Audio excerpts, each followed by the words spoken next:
Hey everyone, this is Michael with Quiet Lawn. I wanted to make a video stating 3 possible reasons you might see your lawn turning brown this time of year. This is the summer, this is the growing season for our grasses, our warm season grasses here in the south. You should see your grass doing well. The only circumstances that they won't be would generally be covered by these 3 situations. So first situation is very common, and it happens a lot when we treat lawns, is that you have certain areas of your lawn, especially wet ones, because we had a really wet spring and early summer. You have wet areas that are covered with grassy weeds like sedges and different kinds of grassy weeds like that, and we go and treat it, and a few weeks after we treat, those weeds of course die.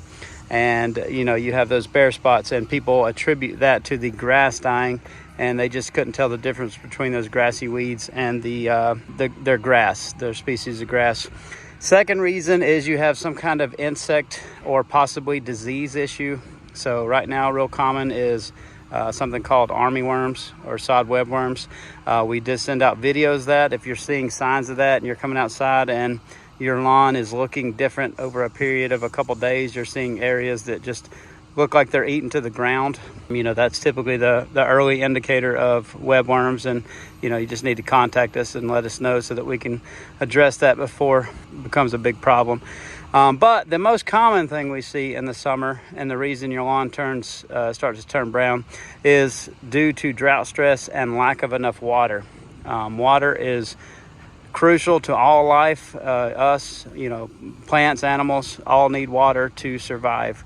And we had a wet spring and early summer, and we were getting plenty of water, but that's kind of changed, and we've gotten into a dry pattern here the last few weeks.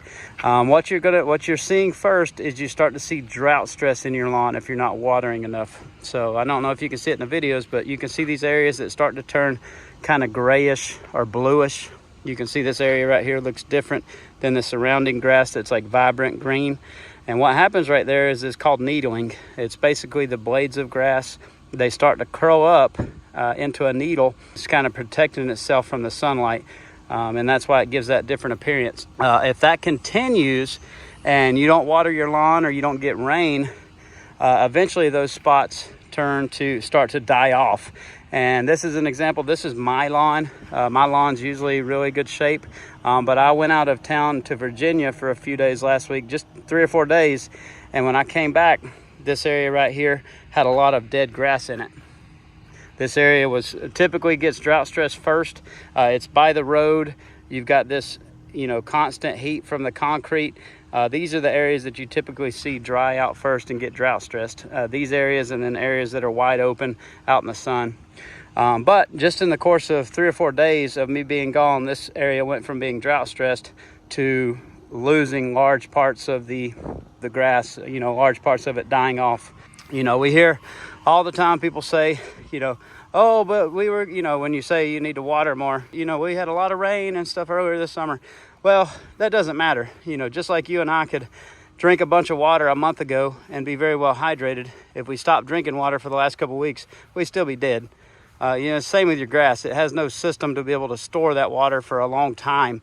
So, while we get lots of rain earlier in the summer and the grass was loving it and the weeds were loving it, it only takes a week or two of really hot weather, dry weather to, undo all that good and kill your grass. So back here's another good example.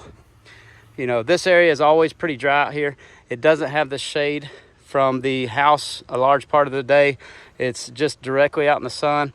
I don't water this area much because it's the backyard.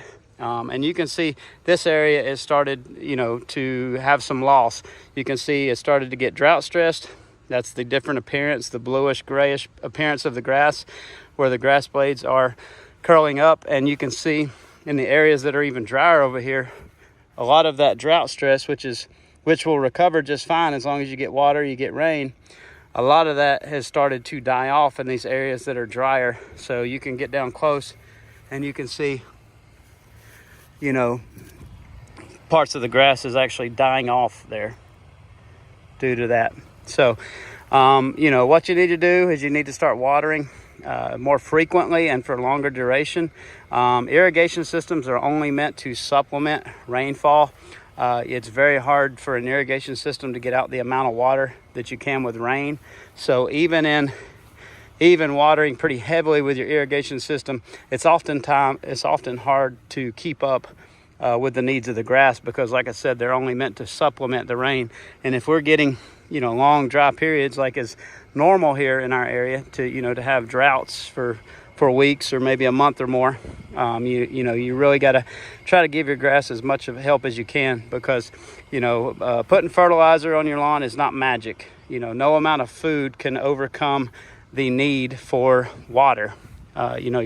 For your grass to thrive, to thicken up, to green up, it needs to have a sufficient amount of water.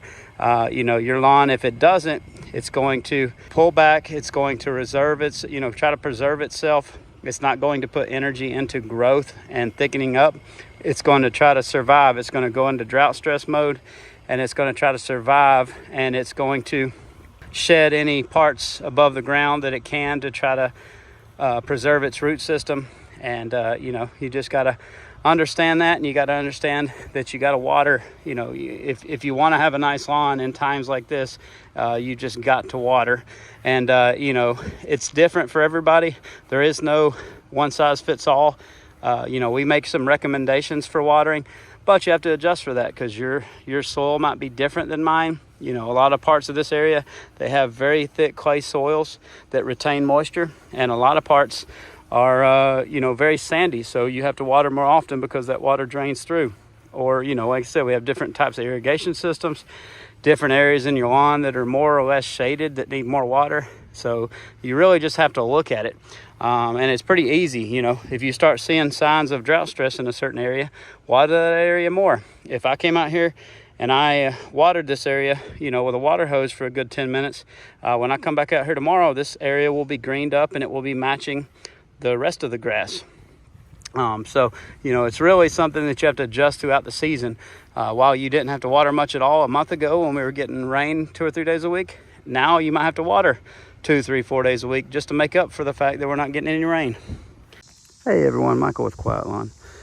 Doing a follow-up video to the last one where I showed you the drought stress in my lawn and the importance of watering.